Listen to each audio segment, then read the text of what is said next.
If you want to fix this problem on Facebook, the first click settings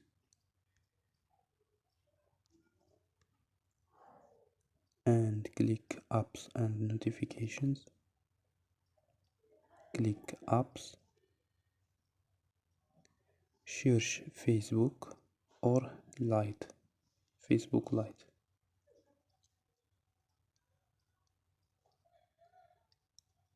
and click storage.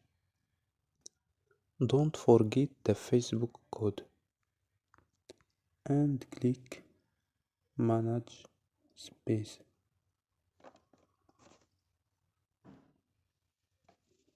After click OK or click delete data.